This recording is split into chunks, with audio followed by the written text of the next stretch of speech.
Bonjour, nous avons vu dans la dernière vidéo qu'il était possible de subordonner l'exécution d'un code à une condition. Donc on va faire un test. Et puis ensuite, je vous avais dit aussi que le test se faisait donc et donnait un résultat qui pouvait être vrai ou faux, 0 ou 1. Mais dans la dernière vidéo, nous n'avons pas vu ce 0 ou 1 ou ce true and false s'exprimer. Donc on va, dans cette vidéo, voir plusieurs choses. Donc l'instruction exit sub, comment on peut faire pour sortir d'une procédure si jamais le test dit qu'il ne faut pas continuer. Ensuite, on va essayer de voir comment tester avec l'instruction et ou and en anglais, donc sur multi-conditions, c'est-à-dire faire un test qui teste plusieurs conditions.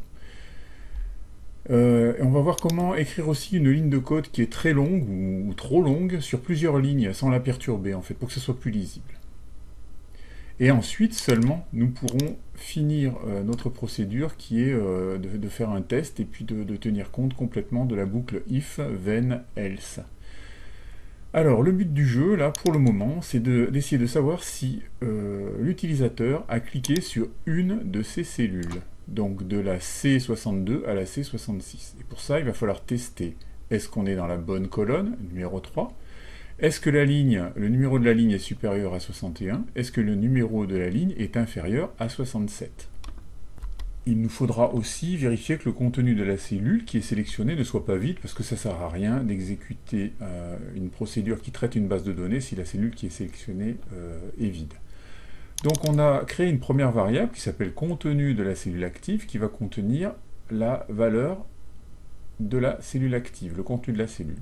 On a créé une deuxième variable qui est le numéro de la colonne de la cellule active, donc ActiveCell.propriété colonne, pour savoir dans quelle colonne elle se trouve. Maintenant il nous faut tester aussi de savoir sur quelle ligne elle se trouve. Et donc on va créer une variable. Je vais appeler cette variable numéro de ligne de cellule active, et puis je vais vérifier qu'elle soit dans la fourchette de ce qui est possible, c'est-à-dire de 62 à 66. Pour le moment, on va essayer de trouver la valeur de la ligne. Alors on a vu colonne, et en anglais ligne ça se dit row, donc si je descends ici, je vais trouver la propriété row. Voilà. Donc dans cette variable numéro de ligne cellule active, je vais savoir dans quelle ligne est la cellule active. Donc pour information, la variable contenu de la cellule active peut contenir du texte, peut contenir une donnée chiffrée, une date, etc., etc. Le numéro de la colonne, ça sera de toute façon un numéro de colonne, donc un nombre de 1 à pas grand chose parce qu'on est au début du tableur, et le numéro de ligne, même chose, ça sera un nombre qui sera assez court. Pour savoir un petit peu ce qui est contenu dans ces variables, je vous propose de créer une quatrième variable, que je vais appeler test position cellule, et dans cette variable, je voudrais qu'elle prenne la valeur 1 ou 0, ou vrai ou faux, et je vais tester en fait tout ce qui est important au niveau du contenu et de la position de la cellule.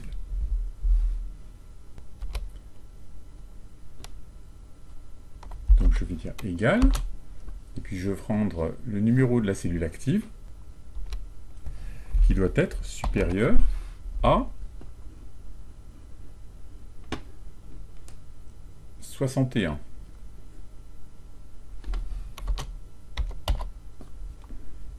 Donc pour être au moins 62.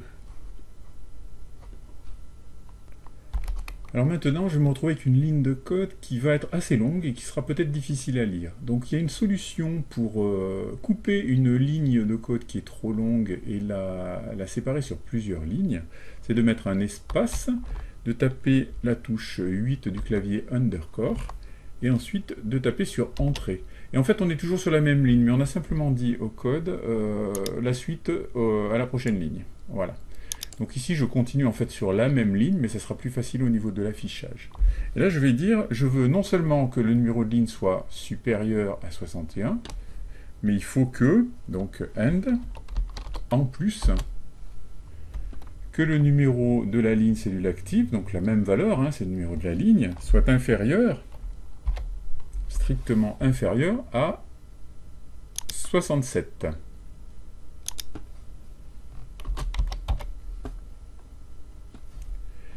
Et j'ai encore besoin de savoir si le numéro de la colonne, c'est le numéro de la colonne C, donc colonne 3.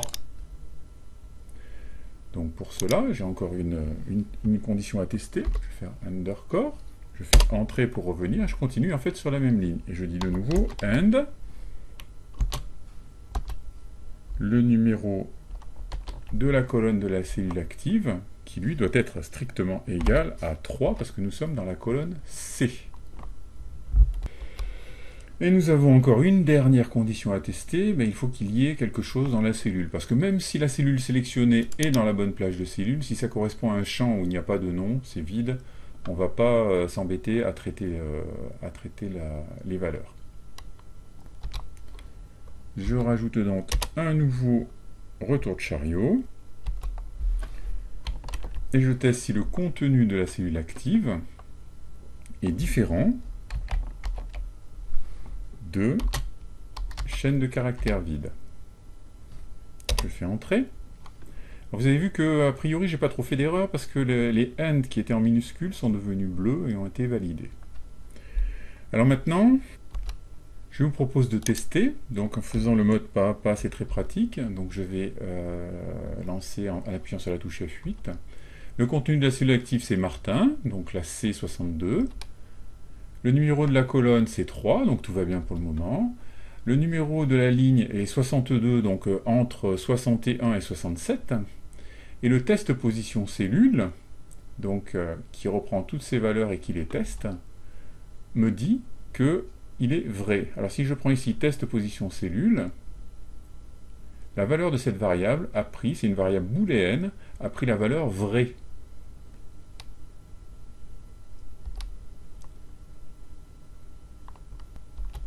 Je vais pouvoir tester donc directement cette variable. Alors, je vais faire if. Je vais tester si c'est une condition, mais la condition c'est cette variable, vrai ou faux. Et donc je n'ai pas besoin de mettre de égal derrière, simplement c'est vrai ou c'est faux.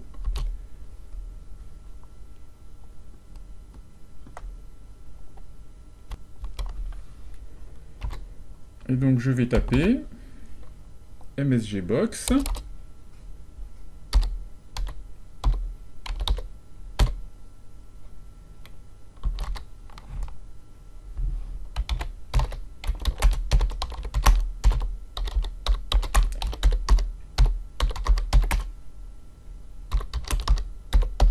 Cette cellule contient un nom.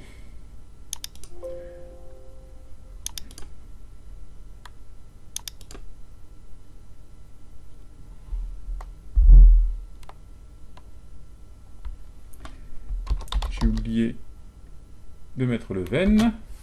Voilà. Donc, quand je vais exécuter ma macro, ici, je suis sur une cellule qui contient un nom. Bravo, cette cellule contient un nom. Et si je clique sur une cellule qui se trouve ailleurs, a priori, il ne devrait rien se passer. On sort de la macro. Quel que soit le contenu de cette cellule. Voilà, on a testé donc 4 conditions avant de pouvoir rentrer dans une boucle. Et donc, pour simplifier, les conditions sont stockées dans une variable booléenne qui est vrai ou faux. Voilà. Il faut savoir que la valeur d'une variable booléenne c'est 1, 0, vrai c'est 1, mais on peut parfaitement dire test position cellule égale 0, et le logiciel considérera qu'elle est fausse, et si on met 1, ça sera vrai. Voilà. Alors je vous propose dans la prochaine vidéo de terminer cette macro en réalisant le test conditionnel. Au lieu de se contenter de if, then, c'est de mettre else, c'est au cas où il y a une erreur de saisie, alors on va afficher une instruction.